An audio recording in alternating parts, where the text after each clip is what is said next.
Vamos ler do versículo 9 até o 13. Marcos 1, de 9 a 13.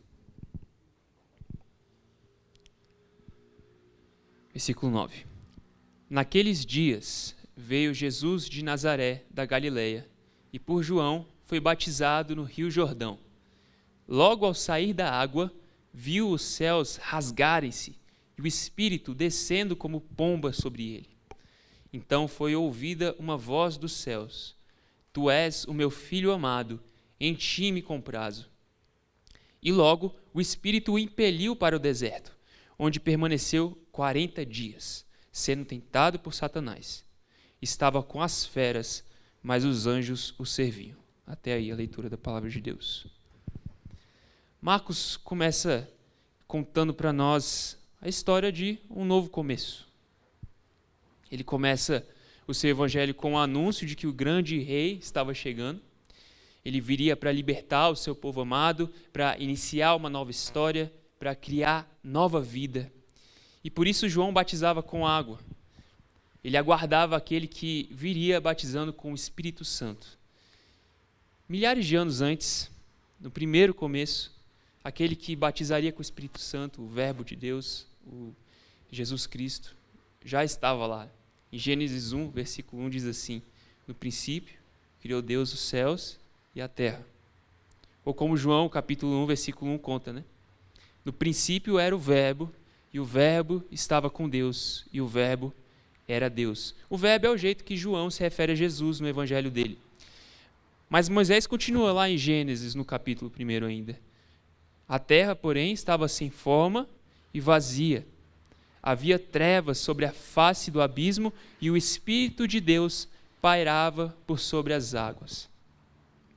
No princípio, o Pai olhou para a não existência, para aquela anti-existência, aquele caos, né, representado pela escuridão, pelo abismo, pelas águas também. E ele soprou sobre as águas o Espírito Santo, e o Espírito Santo pairava sobre as águas. A palavra hebraica para pairava, né, também poderia ser traduzida por voejava, como uma águia que voeja sobre os seus filhotes. E assim como com o Espírito voejando sobre as águas naquele momento, o Pai verbalizou: haja luz. E aí tudo começou, primeiro começo. O Pai, o Filho, o Espírito, né, 3 pessoas diferentes, mas um único Deus. Todos estavam envolvidos na criação de todo o universo, de todo o mundo, diante daquelas primeiras águas. Alguns dias se passaram e depois daquele primeiro começo, Deus fez Adão e fez Eva. E Adão foi provado por Deus e foi tentado por Satanás. E aí, infelizmente, Adão pecou, falhou. E toda a humanidade passou a ser prisioneira do diabo. Toda a humanidade passou a ser prisioneira da sua própria pecaminosidade. Adão falhou, mas o Senhor levantaria outro homem ainda. O Senhor levantaria um descendente de Eva, e esse descendente não falharia. Muitos anos se passaram, e Deus escolheu para si o povo de Israel. Deus adotou Israel como se fosse o seu próprio filho. Israel era prisioneiro no Egito, e Deus decidiu libertá-los. Então o Senhor disse a Faraó por meio de Moisés, em Êxodo 4, Moisés foi até o Faraó e disse: Assim diz o Senhor, Israel é o meu filho, meu primogênito. Digo-te, pois, deixa ir, meu filho. O Faraó se recusou, mas a vontade de Deus seria cumprida. Deus humilhou o Egito e o povo foi liberto. E nesse momento da história que a gente chama de Êxodo, Deus criou um novo começo para o seu povo. Caminhando para fora do Egito, o povo atravessou o Mar Vermelho a pé e passando entre 2 paredes de água. Quando chegaram do outro lado do mar, a nova vida deles começou. Como Paulo explica lá em 1 Coríntios, capítulo 10, no versículo 1 e versículo 2, ele diz: Ora, irmãos, não quero que ignoreis que nossos pais estiveram todos sob a nuvem e todos passaram pelo mar, tendo sido batizados, assim na nuvem como no mar, com respeito a Moisés. E após esse batismo do povo, morrendo para o cativeiro do Egito e nascendo para uma nova vida de liberdade, o povo chamado Filho de Deus começou a caminhar no deserto em direção à Terra Prometida. Eles caminharam por 40 anos no deserto. Eles foram provados por Deus, tentados por Satanás e falharam. Pecaram. Como Adão falharam. Mas Deus prometeu para eles que viria um israelita, viria o rei de Israel, filho de Deus, o verdadeiro filho de Deus viria. E ele não falharia, ele venceria. Muitos anos se passaram, Israel se tornou prisioneira de novo. Eles eram prisioneiros porque eles haviam falhado de novo. Eles haviam abandonado a Deus de novo. E primeiro eles foram prisioneiros da Assíria, depois eles foram prisioneiros da Babilônia, depois da Pérsia. E enquanto eles sofriam no seu cativeiro, eles se ajuntavam em assembleia e eles cantavam juntos sobre o verdadeiro Filho de Deus que viria libertá-los. Abra o Salmo 2 comigo. O Salmo 2 começa com a oposição ridícula que os homens tentam fazer contra o Senhor onipotente. Os gentios se enfurecem, os povos se levantam contra Deus, mas os planos de Deus nunca falham, eles nunca vão falhar. O Senhor estabeleceria o seu Filho no seu trono, o trono do universo. O Senhor ia estabelecer o seu Filho. No versículo 7 do Salmo 2, diz assim, versículos 7 e 8. Proclamarei o decreto do Senhor. Ele me disse, tu és meu filho, eu hoje te gerei. Pede-me, e eu te darei as nações por herança, e as extremidades da terra por tua possessão. A decisão de Deus já tinha sido pronunciada. Viria o Filho de Deus, gerado por Deus, aquele que seria vitorioso, aquele que conquistaria todo o universo. Deus assegurou os israelitas várias vezes, vez após vez, ele falou que o seu servo viria. Ele falou isso também, e é um versículo bem similar, Isaías 42, versículo 1. Ele apresenta o seu Messias de novo para o seu povo. E ele diz, eis aqui o meu servo a quem sustenho, o meu escolhido, em quem a minha alma se compraz. Mas até chegar ao servo de Deus, em que Deus se alegraria, o povo sofria e o povo pedia que o Senhor intervisse na história, que o Senhor viesse novamente, que o Senhor fizesse um novo êxodo, que o Senhor começasse ali um novo começo, que o Senhor viesse e os libertasse desses cativeiros. E nesse contexto, o profeta Isaías orou assim, em Isaías 64, versículo 1.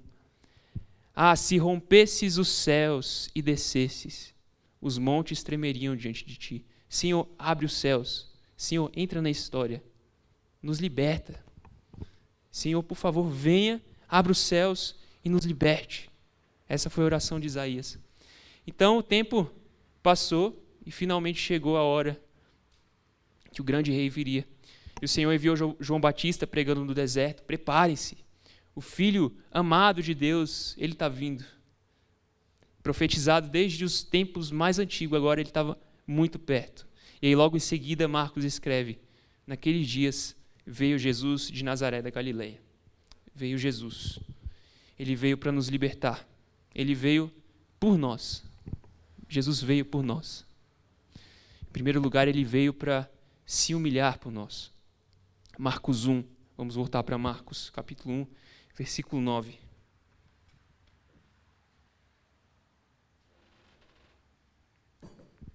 Naqueles dias, veio Jesus de Nazaré da Galileia e por João foi batizado no Rio Jordão. Naqueles dias, ou seja, no tempo em que João Batista exercia o seu ministério pregando o batismo de arrependimento, Jesus veio até ele. E Jesus se humilhou indo até João Batista para ser batizado por João Batista. Em meio àquelas multidões tortas, multidões cheias de pecado que estavam indo se arrepender dos seus pecados, estava lá o Santo dos Santos, aquele que nunca pecou.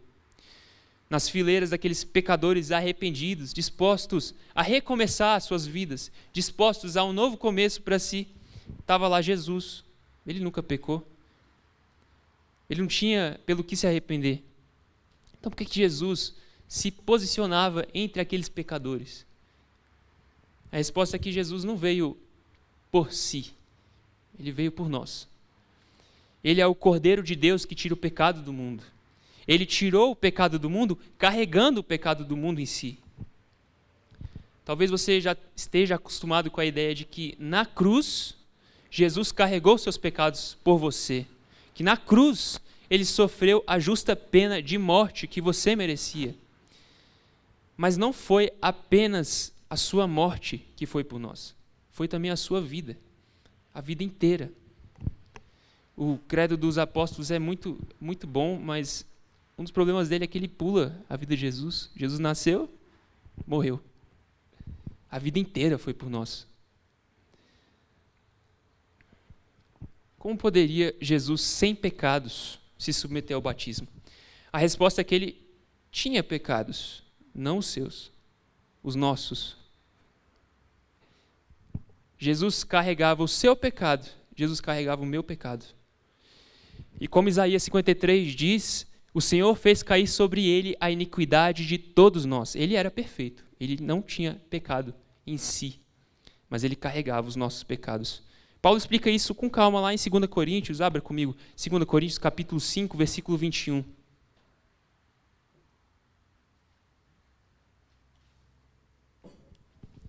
Segunda Coríntios capítulo 5, versículo 21, diz: aquele que não conheceu o pecado, ele o fez pecado por nós, para que nele fôssemos feitos justiça de Deus. Deus imputou a justiça de Cristo a nós e imputou os nossos pecados a Cristo, o Cordeiro de Deus que carrega o pecado do mundo.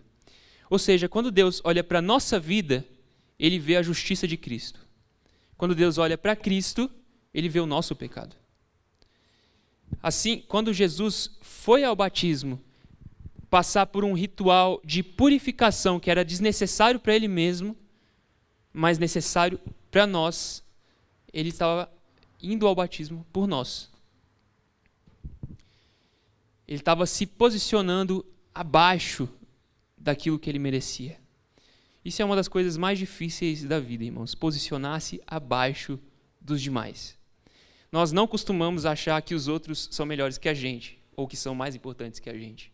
Mas a Bíblia nos orienta a nos colocarmos em uma posição inferior a todos, servo de todos. Todos são superiores a mim. É isso que eu devia pensar. Filipenses capítulo 2, versículo 3 diz assim: nada façam por ambição egoísta ou por vaidade, mas humildemente considerem os outros superiores a si mesmo. Quando eu e minha irmã morávamos juntos, meus pais estão aqui hoje, eu vou contar uma coisa lá de casa, mas tudo bem. Quando eu e minha irmã morávamos juntos, uma das maiores brigas que a gente tinha é que eu queria ouvir música alta e ela queria estudar, né? Então ela vinha, ficava reclamando com as reclamações, eu quero estudar, baixa a música, ouve ela mais baixa. Mas eu pensava, como é que ela ousa, né? Vir pedir para eu abaixar a minha música, eu estou ouvindo música. Ou seja, a minha necessidade é superior à dela. Eu sou superior ao que ela está querendo fazer agora. O que eu quero fazer é mais importante. Eu não segui a instrução de Paulo. Irmãos, mesmo que vocês sejam iguais aos seus irmãos, considerem os seus irmãos superiores a você. Isso significa ceder mais do que exigir. Significa ouvir mais do que falar, significa aprender mais do que ensinar. Em questões não essenciais, quando a sua vontade colidir com a de outra pessoa, por exemplo, com a do seu cônjuge, e vocês estiverem discutindo uma coisa que não é essencial, então você seja o primeiro a ceder. Porque você considera que a necessidade dele é superior à sua. Ele é superior a você. Dê o braço a torcer, seja pacificador, nunca imagine que você tem a prioridade. Considere ele ou ela mais importante do que você. Não hesite em se humilhar pelo seu próximo. Não hesite em se colocar numa posição inferior a que você acha que você merecia. Porque Jesus fez isso. Lembre-se que Jesus veio por nós, ele veio para ser humilhado por nós. Em segundo lugar, ele veio para ser exaltado por nós. Versículos 10 e 11 de Marcos, capítulo 1.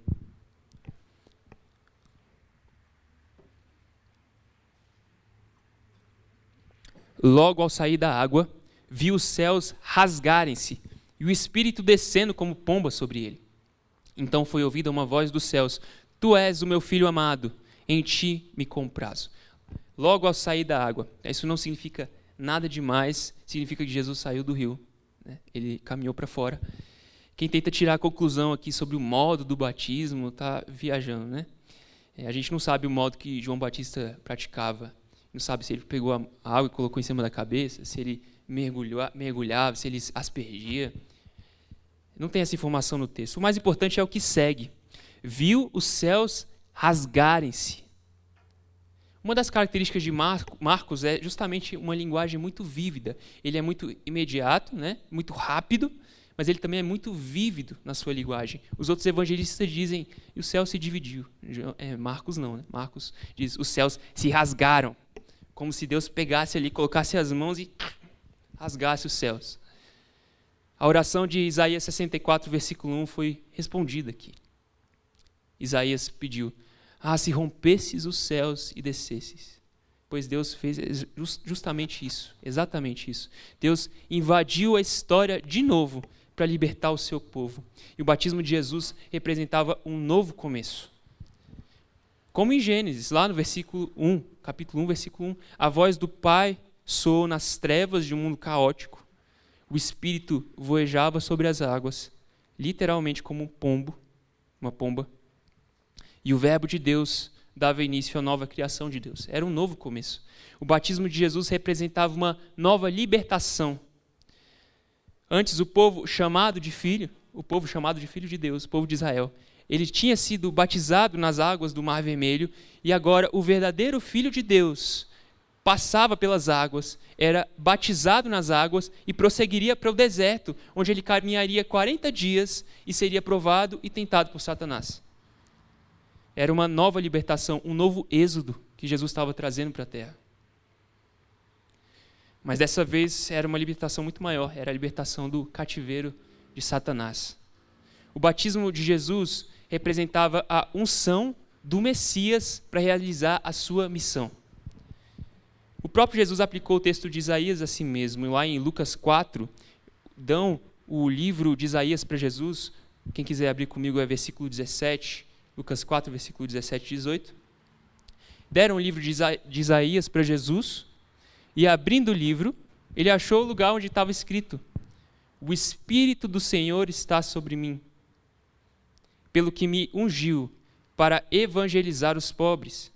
Enviou-me para proclamar libertação aos cativos e restauração da vista aos cegos, para pôr em liberdade os oprimidos e apregoar o ano aceitável do Senhor. E tendo fechado o livro, devolveu ao assistente e sentou-se. E todos na sinagoga tinham os olhos fitos nele. Então passou Jesus a dizer-lhes: hoje se cumpriu a escritura que acabais de ouvir. Então, no seu batismo, o Messias foi ungido no Espírito Santo. O rei estava sendo coroado com toda a autoridade necessária diante dos homens para realizar o seu ministério, para começar o ministério público. Era a unção do Messias. O batismo de Jesus era também a declaração da própria pureza de Jesus.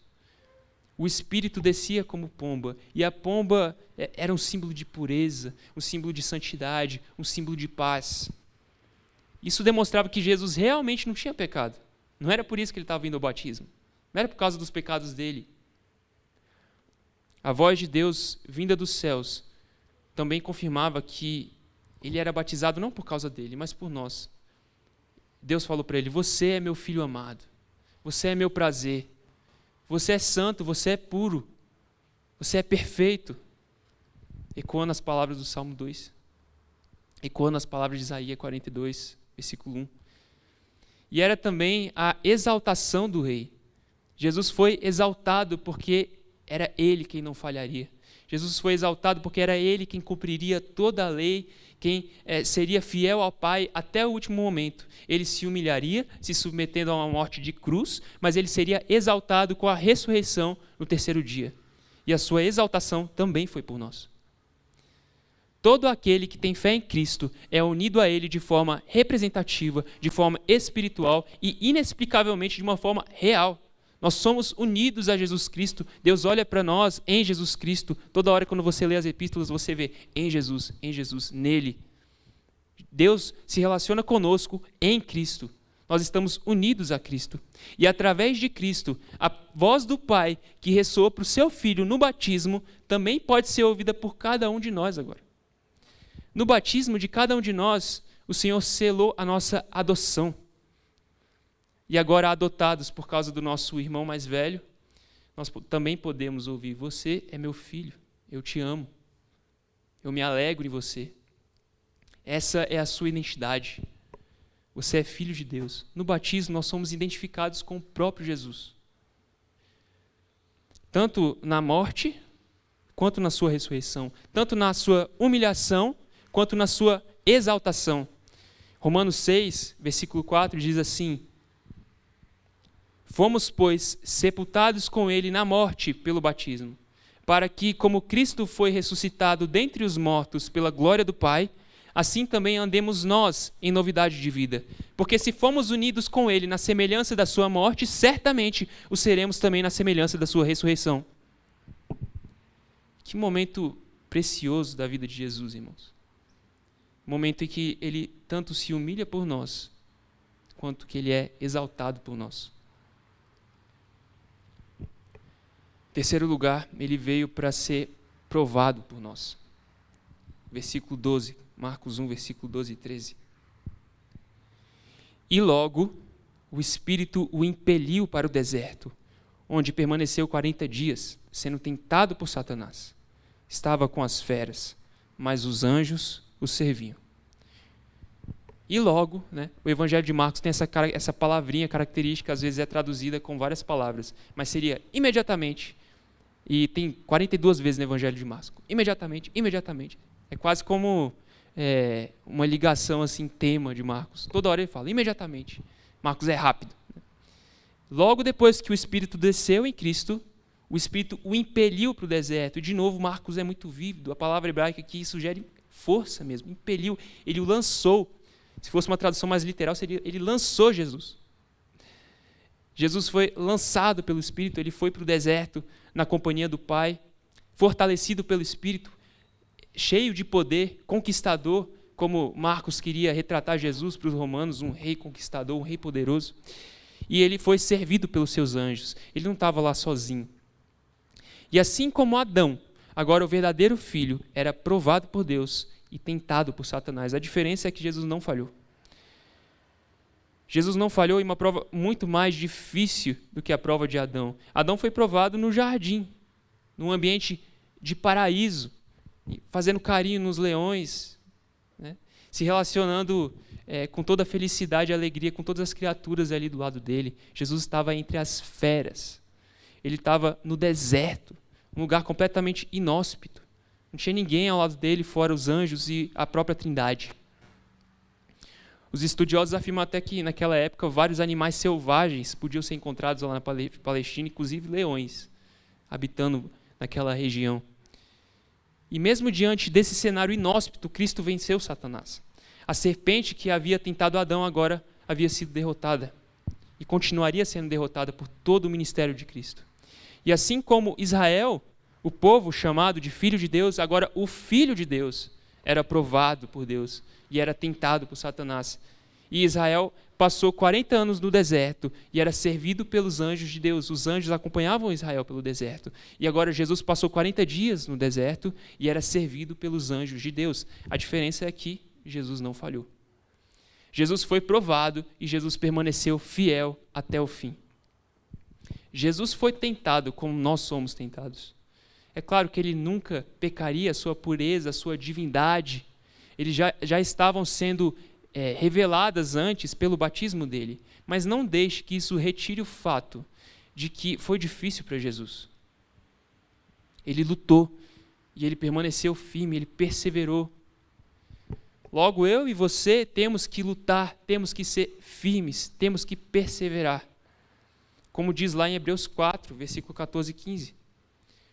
Tendo, pois, a Jesus, o Filho de Deus, como grande sumo sacerdote que penetrou nos céus, conservemos firmes a nossa confissão. Porque não temos sumo sacerdote que não possa compadecer-se das nossas fraquezas. Antes, foi ele tentado em todas as coisas, à nossa semelhança, mas sem pecado.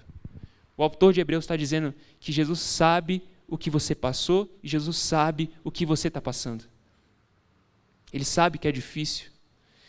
E por isso Jesus pode te consolar e Jesus pode te ajudar a caminhar. Nós falharemos, é claro. Ele veio para ser provado por nós.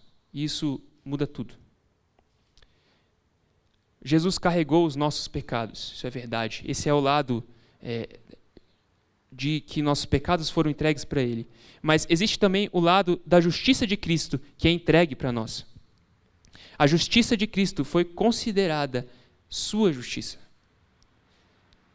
Enquanto a sua desobediência foi considerada como se fosse de Jesus, a obediência de Jesus foi considerada como se fosse a sua obediência.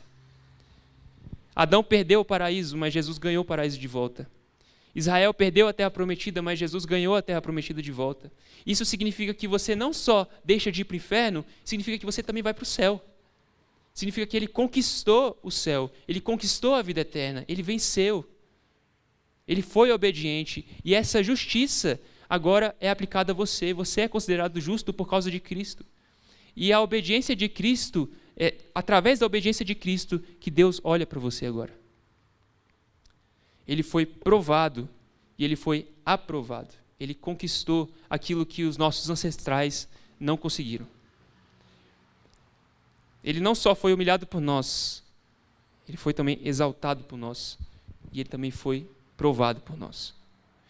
Esse foi o início do ministério do nosso Senhor. Ele foi batizado e ele foi provado no deserto.